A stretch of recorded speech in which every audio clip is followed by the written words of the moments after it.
Have you ever found yourself pouring a third cup of coffee at 6 p.m. just to power through a project and wondered if there's a place where this kind of grind is just totally normal? Well, welcome to This Explainer. Today, we're diving into the fascinating intersection of South Korea's rapid economic realities and their deep-rooted cultural dynamics so we can understand exactly how their workplaces function. If you've ever worked across borders, or honestly, if you're just curious about how different societies organize their professional lives, you know that what happens in the office is never just about business. It is always about culture. So we're going to take a structured look at the raw data and the cultural dimensions that make the South Korean work environment so uniquely intense and so incredibly successful. Here is our roadmap for today. We'll start with the economic snapshot, move on to the need for speed, explore the roots of Korean lifestyles, compare cultural dimensions, and then finally synthesize Korea versus US workplaces. All right, part one, the economic snapshot, South Korea's macro reality. Let's kick things off with some hard data from the OECD to really wrap our heads around the sheer scale of this economic powerhouse. 1901 annual hours worked per employee. Seriously, think about that for a second. When we talk about Korean work culture, we aren't just talking about a stereotype or general vibe. We are looking at mathematically proven intensity. To put 1901 hours into perspective, that equates to working several weeks, and sometimes well over a month, more per year than their peers in many other developed nations. It really highlights one of the most demanding work environments in the world, and it perfectly sets the stage for absolutely everything we're about to unpack. And when you look at the comparison, the contrast is honestly wild. South Korea is just blowing past both the United States and the broader OECD average. This isn't a marginal difference, right? It's a fundamental structural one. It shows us the undeniable intensity of their economic engine. But seeing a number like that automatically begs the question, what exactly is the cultural fuel burning inside that engine? That brings us to section 2, the need for speed, the drive behind the data. Now that we've seen the raw volume of work, we need to shift from the what to the why and understand the societal momentum sustaining this incredible pace. The absolute key here is a concept called Pali-pali, which literally translates to hurry, hurry, or quick, quick. And listen, this is definitely not just some quirky catchphrase you hear on the streets of Seoul. It's the reason a food delivery might show up before you've even had a chance to set your dinner table. It's basically the fundamental operating system of the entire Korean economy. It's a cultural imperative that dictates the speed of service, the speed of your internet connection, and most importantly for us today, the intense speed of workplace execution. It's literally the heartbeat of Korean commerce.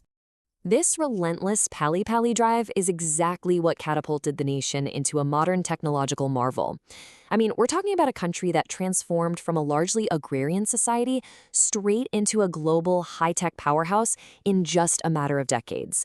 That is a pace of development that is practically unparalleled in modern history. But it makes you wonder, what does that mean for the people living it? How does this society manage that kind of whiplash? Let's move to section 3. Roots of Korean lifestyles, tradition meets tomorrow. We're going to pull some official insights from Korea.net to see how this rapid modernization builds on a deeply traditional foundation. What's super interesting here is how these traditional collectivist lifestyle markers basically act as a cheat code for understanding modern workplace behaviors. First, you have deep Confucian roots that strictly dictate respect for elders and authority. Then, a powerful communal focus that puts the group way ahead of individual ambition.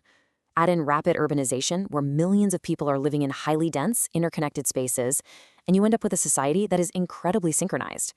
These elements aren't just ancient history. They're literally the unwritten rules of the modern boardroom.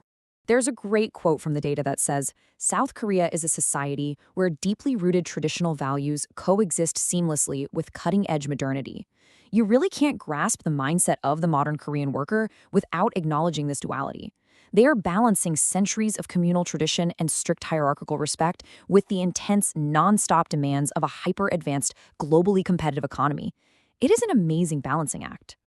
All right, section 4, comparing cultural dimensions, the Hofstede insights. To make this super actionable for you, let's use the renowned Hofstede cultural dimensions to directly compare South Korea with the United States. Let's start with power distance. The juxtaposition here is huge, and it explains so many cross-cultural misunderstandings. The US scores low, meaning they favor egalitarian, flat structures. Questioning your boss is often actually seen as showing initiative. South Korea, on the other hand, scores high. The hierarchy is strict, and immense respect for authority and seniority is just non-negotiable. This perfectly explains why a US manager might walk into a meeting expecting a lively, open debate, while a Korean employee is going to rely on hierarchical respect, essentially waiting for top-down guidance before executing flawlessly. Next up is identity focus. The US is famously highly individualist. It's all about the I, personal achievement, and making absolutely sure your specific contributions are known. South Korea is the opposite. It's highly collectivist. It is all about the we. This clearly highlights why workplace communication in Korea is built around protecting group harmony and saving face rather than spotlighting individual accolades. Standing out from the group can actually be seen as disruptive rather than impressive. Now, this metric is absolutely fascinating.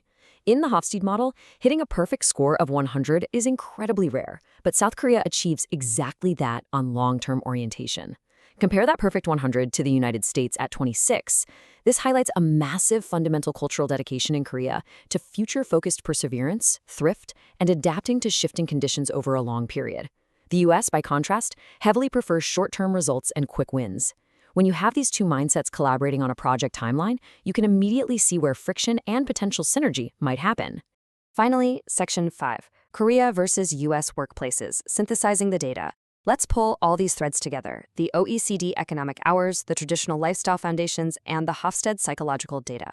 When we put the daily dynamics side by side, it is night and day how economic goals and lifestyle traditions dictate everyday behaviors. In South Korea, communication is high context. You literally have to read the room and understand what isn't being said out loud. In the US, it's low context, direct and explicit. Decision-making in Korea is consensus-driven, but still requires top-down approval, whereas the US leans hard into individual autonomy. And the pacing? It's that Pali-pali intense, immediate urgency versus the highly structured quarter-by-quarter rhythm you see in the West. It's two entirely different yet highly successful paths to business dominance. So what's the actual takeaway here? If you're managing, collaborating, or negotiating across these cultures, we've derived a 3-step playbook directly from the data. Step 1. Acknowledge and respect the established hierarchy. Do not go in trying to flatten the room. Step 2. Read those nonverbal cues. Protect group harmony at all costs. And step 3. Align your communication with long-term collective goals rather than just pushing for immediate individual wins. I want to leave you with a thought to ponder. We've seen the data, the 1,900-plus work hours, the perfect long-term orientation score, the relentless Pali-pali mindset.